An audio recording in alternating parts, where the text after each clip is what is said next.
Baiklah, yang pertama itu kita beralih ke pendahuluan. Pola makan merupakan salah satu faktor utama yang memengaruhi kesehatan manusia. Dengan tren diet di saat ini semakin bergeser ke arah pilihan yang lebih alami dan berkelanjutan. Di era modern, masyarakat global semakin menyadari pentingnya mengadopsi pola makan yang berfokus pada makanan segar dan minim olahan, terutama di tengah meningkatnya prevalensi penyakit kronis. Menurut laporan Kementerian Kesehatan Republik Indonesia, tren diet di Indonesia menunjukkan peningkatan minat terhadap pola makan berbasis tanaman yang dipengaruhi oleh faktor seperti urbanisasi dan akses informasi kesehatan melalui media sosial di tingkat global. Di tingkat global, WHO mencatat bahwa tren ini didorong oleh peningkatan kesadaran akan risiko obesitas dan penyakit tidak menular, di mana sekitar 60% kematian global disebabkan oleh faktor gaya hidup, termasuk pola makan yang buruk. Hal ini menunjukkan bahwa tren diet saat ini tidak hanya tentang preferensi pribadi, tetapi juga sebagai respon terhadap tantangan kesehatan masyarakat yang semakin kompleks.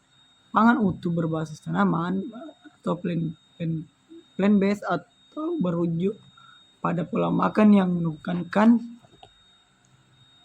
konsumsi makanan utuh dari sumber tanaman seperti buah-buahan, sayuran, kacang-kacangan, biji-bijian utuh, dan rempah-rempah dengan menghindari makanan olahan, daging, dan produk hewani yang berlebihan. Prinsip utama WFPB adalah memprioritaskan makanan dalam bentuk alami untuk memaksimalkan nilai gizi seperti kandungan serat, vitamin, dan antioksidan sambil meminimalkan adiktif kimia. Menurut penelitian dari Jurnal Gizi dan Pangan Indonesia, prinsip ini didasarkan pada konsep bahwa makanan tanaman utuh menyediakan profil zat gizi yang seimbang, termasuk karbohidrat kompleks dan lemak yang sehat, yang membantu dalam menjaga kestabilan metabolisme. Dengan demikian, PFPB bukan hanya sebagai diet, tetapi juga pendekatan holistik yang mendorong konsumsi makanan segar untuk mendukung kesehatan jangka panjang. Jadi teman-teman, saya akan menjelaskan tentang prinsip dasar pola makan WFPB. Pola makan WFPB memiliki beberapa prinsip utama yang menjadi dasar penerapan, yaitu yang pertama adalah fokus pada tanaman makanan nabati utuh. Makanan utama berasal dari tanaman seperti sayur dan buah segar, biji-bijian utuh, kacang-kacangan, dan biji-bijian kecil. Makanan tersebut merupakan sumber utama karbohidrat kompleks, serat, protein nabati, dan lemak sehat. Yang kedua adalah menghindari makanan olahan dan produk hewani berlebih. Batasi konsumsi makanan ultra proses seperti sosis, nugget, mie instan, dan snack kemasan atau minuman manis. Kurangi konsumsi daging merah, lemak jenuh, serta produk susu tinggi lemak. Hindari makanan tambahan buatan seperti pengawet, pewarna, dan pemanis buatan.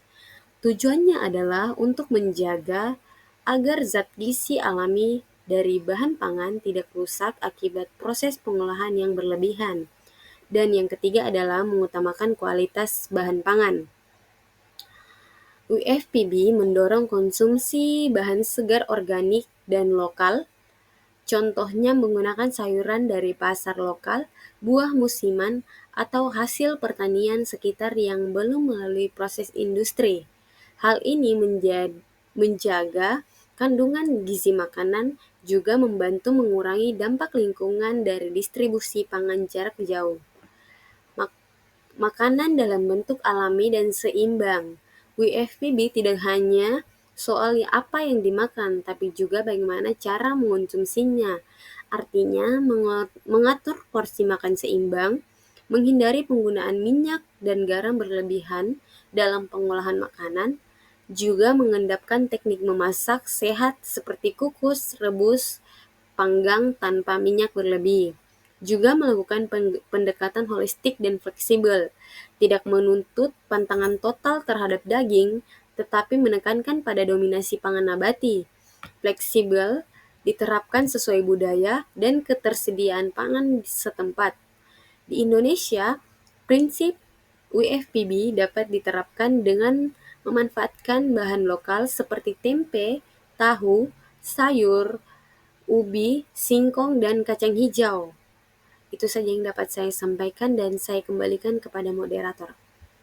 Materi selanjutnya yaitu mengenai manfaat dari penerapan diet whole food plant-based ini terhadap kesehatan.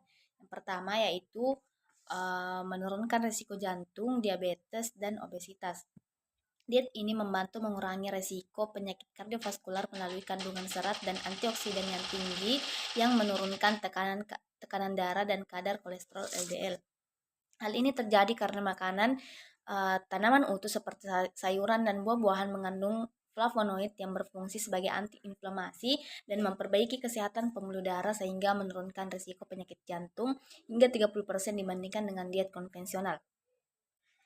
Kemudian diet ini mendukung pengelolaan berat badan karena rendah kalori tetapi kaya akan serat yang memberikan rasa kenyang lebih lama dan mengurangi asupan kalori yang berlebih. Serta diet ini juga efektif mencegah diabetes tipe 2 dengan menjaga kestabilan gula darah melalui karbohidrat kompleks dan serat tinggi yang memperlambat penyerapan glukosa dan meningkatkan sensitivitas insulin. Kemudian yang kedua yaitu meningkatkan kesehatan usus dan sistem imun. Diet ini mampu meningkatkan kesehatan usus dengan menyediakan prebiotik dari serat biji-bijian yang mendukung pertumbuhan bakteri menguntungkan seperti Lactobacillus dan Bifidobacterium. Asam lemak rantai pendek yang dihasilkan oleh bakteri usus membantu mengurangi peradangan dan mencegah infeksi. Kemudian berikutnya, menjaga kesehatan mental. Diet whole food plant-based ini berkontribusi pada kesehatan mental dengan menyediakan zat gizi seperti asam lemak esensial dan vitamin B, di mana ini mampu mengurangi stres oksidatif dan meningkatkan produksi neurotransmitter seperti serotonin. Antioksidan dalam makanan tanaman membantu regulasi mood dan fungsi kognitif sehingga mengurangi resiko kecemasan dan gangguan mental. Kemudian berikutnya diet ini ternyata ramah lingkungan, di mana pola makan ini memberikan manfaat signifikan bagi lingkungan dengan mengurangi emisi gas rumah kaca yang dihasilkan dari pertanian hewan yang berkontribusi sekitar 14-16% terhadap emisi global. Diet ini juga membantu menghemat penggunaan udara dan mencegah deforestasi melalui produksi pangan yang lebih efisien dan intensitas rendah lahan. Selain itu, pola makan ini juga mendukung keanekaragaman hayati dan sistem pangan yang berkelanjutan dengan mengurangi tekanan pada sumber daya alam sehingga selaras dengan batas kesehatan planet kita. Kemudian hal ini tentunya bisa disebut sebagai pola diet yang ramah lingkungan. Baik, kali ini saya akan menjelaskan tentang tantangan dan kendala dalam penerapan pola makan whole food plant-based atau biasa kita sebut dengan WFPB. Nah, pola makan whole food plant-based ini menekankan konsumsi makanan nabati yang utuh dan alami seperti buah-buahan, sayur-sayuran, biji-bijian, dan juga kacang-kacangan. Meski berbagai penelitian menunjukkan manfaat kesehatannya, penerapan WFPB di masyarakat masih menghadapi banyak kendala dan tantangan. Tantangan antara lain yaitu adalah pengetahuan. Salah satu kendala utama rendahnya pengetahuan dan kesadaran masyarakat akan konsep WFPB dan manfaatnya. Banyak individu yang memahami perbedaan antara pola makan vegan, vegetarian, dan juga WFPB. Karena kurangnya edukasi gizi menyebabkan masyarakat cenderung menganggap pola makan ini mahal dan sulit diterapkan dan juga berisiko menyebabkan kekurangan zat gizi tertentu. Tantangan selanjutnya yaitu ekonomi.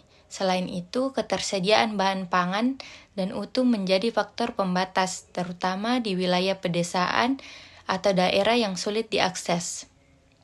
Harga buah dan sayur yang relatif lebih tinggi dibandingkan makanan olahan yang membuat masyarakat berpenghasilan rendah, dan juga kesulitan menjadi pola makan WFPB secara konsisten. Yang ketiga ada sosial budaya. Dari sisi sosial budaya, preferensi terhadap makanan hewani masih sangat kuat di banyak negara, termasuk Indonesia. Konsumsi daging dianggap sebagai simbol status atau kemewahan, sehingga mengubah kebiasaan makan masyarakat yang membutuhkan waktu dan upaya edukatif yang besar. Selanjutnya ada lingkungan. Tantangan berikut ini adalah kurangnya dukungan lingkungan dan fasilitas publik yang mendukung pola makan nabati. Di banyak tempat, pilihan makanan sehat yang berbasis nabati masih sangat terbatas, baik di restoran maupun institusi pendidikan dan juga kesehatan. Hal ini membuat individu sulit mempertahankan konsistensi dalam menjalankan pola makan WFPB di luar rumah. Yang terakhir itu ada pengaruh industri. Selain faktor individu, pengaruh industri makanan juga menjadi penghalang besar. Peningkatan popularitas produk plant-based komersial sering kali justru berfokus pada makanan ultra olahan yang tinggi akan garam, gula, dan juga lemak. Produk seperti daging tiruan dan snack nabati dan juga olahan dapat menyesatkan konsumen karena tidak sesuai dengan prinsip WFPB yang mengutamakan makanan utuh dan alami. Secara keseluruhan, penerapan WFPB ini menghadapi tantangan dari berbagai aspek. Yang pertama ada pengetahuan, ekonomi, sosial budaya, lingkungan, dan juga kebijakan. Upaya untuk mengatasinya memerlukan sinergi antara individu dan tenaga kesehatan melalui edukasi gizi, penyediaan makanan yang terjangkau, dan dukungan kebijakan publik. Penerapan pola makan WFPB ini dapat lebih realistis dan berlanjutan di masa depan. Baik, terima kasih atas kesempatannya. Tadi sudah dibahas tentang tantangan dan kendala. Selanjutnya bagaimana peran ahli gizi dalam memberikan edukasi tentang pangan utuh berbasis tanaman atau whole food plant-based. Ahli gizi memiliki peran utama sebagai fasilitator utama dalam mengedukasi masyarakat mengenai pola makan atau whole food plant-based. Ahli gizi bertugas menyampaikan informasi ilmiah yang akurat dan berbasis bukti, termasuk manfaat pola makan nabati, sumber protein non-hewani, serta cara memenuhi kebutuhan zat gizi makro dan mikro agar tetap seimbang. Dalam proses edukasi, ahli gizi perlu menggunakan pendekatan komunikasi yang adaptif terhadap budaya dan kondisi sosial ekonomi masyarakat. Strategi seperti demonstrasi memasak, media visual, dan penyuluhan interaktif dinilai efektif untuk meningkatkan pemahaman masyarakat tentang makanan nabati utuh. Selain edukasi langsung, ahli gizi juga berperan dalam merancang program intervensi gizi berbasis komunitas di sekolah, tempat kerja, dan fasilitas kesehatan. Program ini bertujuan meningkatkan konsumsi sayur dan buah serta membantu pasien dalam pengelolaan penyakit kronis seperti diabetes dan hipertensi melalui penerapan whole food plant-based. Ahli gizi juga berfungsi sebagai penghubung antara ilmu gizi dan kebijakan publik, memberikan masukan kepada pemerintah dalam penyusunan panduan gizi nasional yang lebih menekankan pentingnya pangan nabati. Di era digital, mereka dapat memanfaatkan media sosial sebagai sarana edukasi gizi yang efektif, dengan tetap menjaga keakuratan informasi untuk menghindari misinformasi. Selain itu, ahli gizi perlu melatih tenaga kesehatan lain seperti perawat dan bidan agar memahami prinsip whole food plant-based sehingga pesan gizi yang disampaikan kepada masyarakat tetap konsisten dan terstandar. Melalui kolaborasi lintas profesi dan dukungan kebijakan, ahli gizi dapat memperkuat penerapan pola makan sehat, berkelanjutan, dan ramah lingkungan di masyarakat.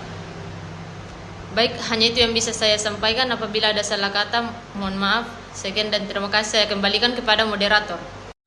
Whole food plant-based diet atau dalam bahasa sederhananya pola makan makanan utuh yang berbasis tanaman adalah pola makan yang menekankan konsumsi makanan yang berasal dari tumbuhan dengan bentuk utuh dan minim proses pengolahan. Beberapa prinsip utama pola makan ini yaitu fokus pada makanan nabati utuh seperti sayur, buah-buah, kacang-kacangan, biji-bijian, dan legumes. Menghindari atau sangat membatasi makanan yang diproses dan produk hewani. Mengkonsumsi makanan segar dan alami sebanyak mungkin, mengutamakan kualitas makanan, termasuk makanan organik dan lokal jika memungkinkan. Beberapa manfaat dari penerapan diet ini yaitu mengurangi risiko penyakit kardiovaskular, pengelolaan berat badan dan pencegahan obesitas, kanker, dan penyakit kronis lainnya. Selain itu, pola makan ini juga bermanfaat untuk kesehatan mental serta berdampak pada lingkungan. Namun, dalam penerapannya, pola makan ini menghadapi beberapa tantangan dari segi pengetahuan masyarakat, sosial ekonomi dan budaya, serta industri. Ahli gizi juga memiliki peran yang sangat penting dalam mengedukasi masyarakat mengenai pentingnya menerapkan pola makan ini.